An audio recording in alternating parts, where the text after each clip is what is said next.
Big breaking మనం చూస్తున్నాం. ఐబొమ్మ రవి కేసుకు సంబంధించి ఒక కొత్త అప్డేట్. ఐబొమ్మ రవికి ఒక రిలీఫ్ వచ్చినట్టుగా కనపడుతోంది. బెయిల్ మంజూరు చేసింది హైకోర్టు. 3 నెలల నుంచి ఐబొమ్మ రవి జైల్లోనే ఉన్నాడు. అనేక పర్యాయాలు బెయిల్ పిటిషన్ కొట్టివేసింది కోర్టు. కరేబియన్ దీవుల్లో పౌరసత్వం ఉంది అంటూ పబ్లిక్ ప్రాసిక్యూటర్ చెప్పినట్లుగా తెలుస్తుంది. బెయిల్ ఇస్తే కరేబియన్ వెళ్ళిపోతాడన్నారట. ఇప్పటికీ రవిపై కంప్లైంట్స్ వస్తున్నాయంటూ చెప్తున్నారు. ఎట్టకేలకు బెయిల్ లభించడంతో రవికి విముక్తి లభించింది అంటూ మరికొంతమంది అంటున్నారు.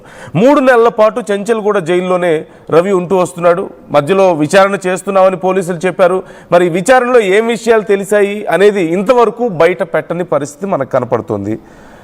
ఇక బెయిల్ ఇచ్చినా సరే కొన్ని కండిషన్స్ ఉన్నాయంటూ హైకోర్టు చెప్పింది. ప్రతిరోజు సిపిఎస్ ఎదుట హాజరు కావాలంటూ ఆదేశించారు. దేశం విడిచి వెళ్ళకూడదంటూ చెప్పారు. పోలీసులకు పాస్పోర్ట్ అప్పగించాలంటూ కూడా ఆదేశాలు జారీ చేసినట్లుగా తెలుస్తుంది. పైరసీల విషయంలో గత నవంబర్ 16న రవి అరెస్ట్ అవ్వడం మనకి తెలిసిన విషయమే. అప్పటి నుంచి విచారిస్తున్నామని చెప్పి పోలీసులు చెప్తున్నా ఇప్పటి వరకు ఎలాంటి సమాచారం బయటికి రాలేదు.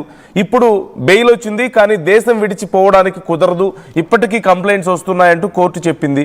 ఈ నేపథ్యంలో ఇంకా ఏమేం కండిషన్స్ ఉన్నాయి, అలాగే ఐబొమ్మ రవి బయటికి రావడం అనే విషయం ఇంపాక్ట్ ఎలా ఉండబోతుంది? ఎందుకంటే చాలా పెద్ద ఎత్తున పబ్లిక్ నుంచి ఐబొమ్మ రవికి మద్దతు లభించడం మనం చూసాం. సినిమా ఇండస్ట్రీ మీద వ్యతిరేకత కారణంగా కానీ ఇంకేదైనా సరే ఐబొమ్మ రవికి చాలా పెద్ద ఎత్తున మద్దతు వచ్చింది. ఇన్ని రోజుల పాటు జైల్లో ఉన్నటువంటి రవికి ఇప్పుడు బెయిల్ వస్తుంది.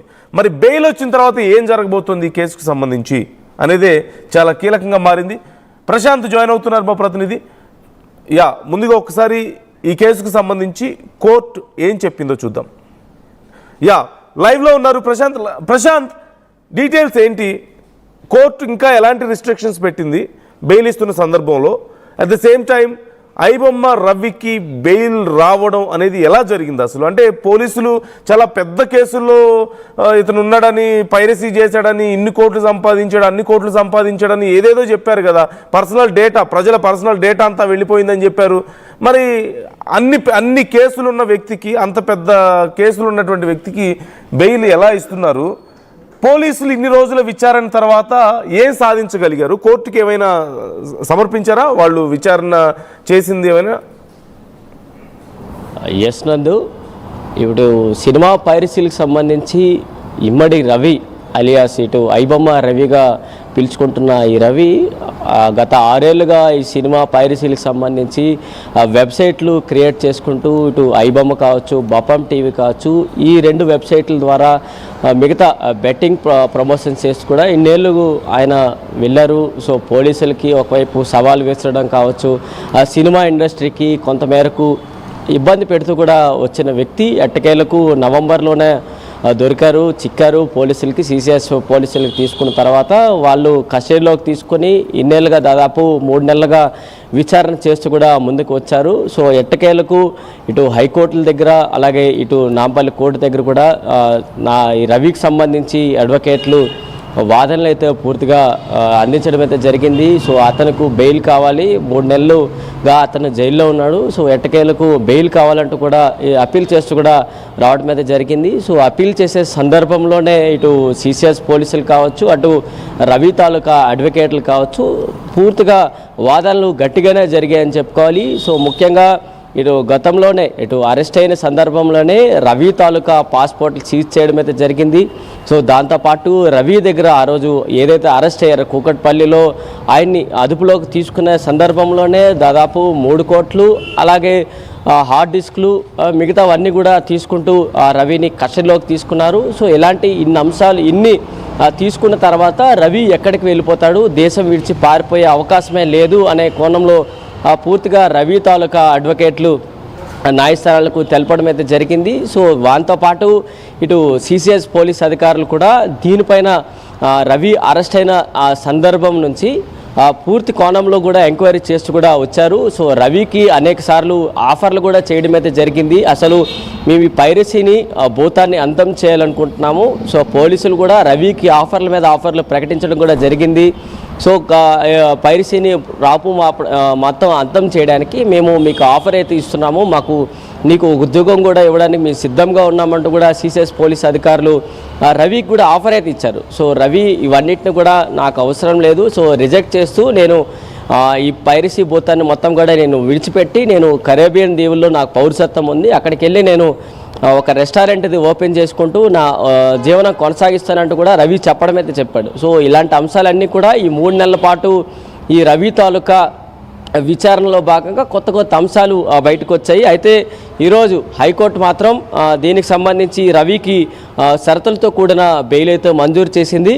సో ప్రతిరోజు సిసిఎస్ పోలీస్ స్టేషన్కి రావాలి, వచ్చి మీ సంతకం పెట్టాలంటూ కూడా చెప్పడం అయితే జరిగింది. సో పాస్పోర్టు ముందుగానే సీజ్ చేశారు కాబట్టి దేశం విడిచి వెళ్ళకూడదు, దాంతోపాటు ఇటు పాస్పోర్ట్ ఎలా అయిపోయింది కాబట్టి సో ఇలాంటి అంశాలన్నీ కూడా చెప్పారు. దాంతోపాటు ఇంటర్నెట్ కనుక ఉపయోగించాలంటే ముందుగా పోలీసుల తాలూకా అనుమతి తీసుకోవాలంటూ కూడా కోర్టు అయితే షరతులతో కూడిన అంశాల్లో భాగంగా రవికి చెప్పడం అయితే జరిగింది. సో ఇదంతా కూడా ఇప్పటి వరకు ఈ అంశాలే. సో మిగతా ముందు కనుక చూసుకున్నట్లయితే రవి కస్టడీలోకి తీసుకోక ముందు రవి పోలీసులకి సవాల్ విసరడం అయితే జరిగింది. సో 6 ఏళ్ల పాటు అనేక సినిమాలు వెబ్సైట్లో పెడుతూ సో ఒకవైపు సినిమా ఇండస్ట్రీని మరోవైపు పోలీసులు సవాల్ విసురుతూ కూడా వెళ్ళారు. సో ఇప్పుడు ఈ కేసుకి సంబంధించి ఆయన బెయిల్కి రావటం కొత్త కోణాల్లో ఉంటుంది అని చెప్పుకునే అంశాలు ఇప్పుడు కనిపిస్తున్నాయని చెప్పుకోవచ్చు. నందు యా రైట్, థ్యాంక్ యూ.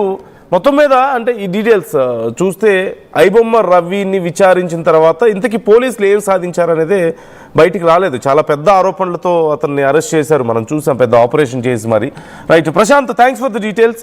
మొత్తం మీద ఇప్పుడు పోలీసులు విషయాలు చెప్పాలి. ఐబొమ్మ రవి అరెస్ట్ అయిన తర్వాత చాలామంది అసలు అతని మీద ఉన్నటువంటి కేసులకి ఏ ఆధారాలు లేవు, పోలీసులు ఎందుకు మరి ఇలాంటి ఆరోపణలు చేశారనేది అర్థం కావడం లేదని చాలామంది అభిప్రాయాలు వ్యక్తం చేశారు.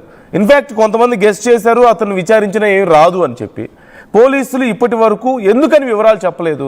రవిని అరెస్ట్ చేసే సమయంలో, అరెస్ట్ చేయడానికి ముందు అతను అన్ని చేశాడు ఇన్ని చేశాడు అని చెప్పిన పోలీసులు మరి విచారణ తర్వాత వాళ్ళు రవి దగ్గర నుంచి ఏమి నిజాలు బయట పెట్టారు, ఏం నిజాలు రాబట్టారు, ఎలాంటి డీటెయిల్స్ ఇంకా వాళ్ళు గ్యాదర్ చేశారు అనే వివరాలను ఎందుకని బయటకు చెప్పడం లేదు, కారణం ఏంటి అనేదే ఎవరికి అంతుపట్టడం లేదు.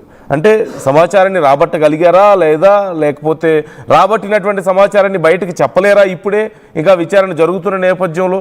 కారణం ఏదైనప్పటికీ ప్రజలు ఈ విషయంలో కొంత ఎగ్జైటింగ్గా వెయిట్ చేశారు ఇంకా ఏమేమి డీటెయిల్స్ వస్తాయో అని. బట్ కొంత ఈ విషయంలో మాత్రం ప్రజల ఎదురుచూపులు ఇంకా కొనసాగుతూనే ఉన్నాయి. మరోవైపు రవికి బెయిల్ మంజూరు చేసింది కోర్టు. ఈ నేపథ్యంలో బెయిల్ వచ్చిన తర్వాత దేశం విడిచి వెళ్ళడానికి లేదు అంటూ చాలా క్లియర్గా చెప్పిన నేపథ్యంలో, పాస్పోర్ట్ను కూడా పోలీసులకు అప్పగింపాలని చెప్పిన నేపథ్యంలో రవి బయటకు వచ్చిన తర్వాత ఎలా ఉండబోతుంది? ఎందుకంటే రవికి చాలా పెద్ద ఎత్తున ఫ్యాన్స్ తయారయ్యారు మన సమాజంలో. మరి రవి బయటకు వచ్చిన తర్వాత రవికి వాళ్ళు మద్దతుగా నిలబడతారా, కలుస్తారా? చాలామంది మనం చూస్తూ ఉంటాం, నాయకులు, చాలామంది రాజకీయ నాయకులు తప్పులు చేసి వచ్చిన వాళ్ళ తర్వాత, తప్పులు చేసిన తర్వాత జైలుకి వెళ్ళొచ్చిన తర్వాత వాళ్ళకి వీరాభిమానులు కొంతమంది ఉండి పాలాభిషేకాలు చేయడం, దండలేసి స్వాగతాలు పలకడం లాంటివి మనం చూసాం. ఇప్పుడు రవికి కూడా అదే చేస్తారా? What do you think?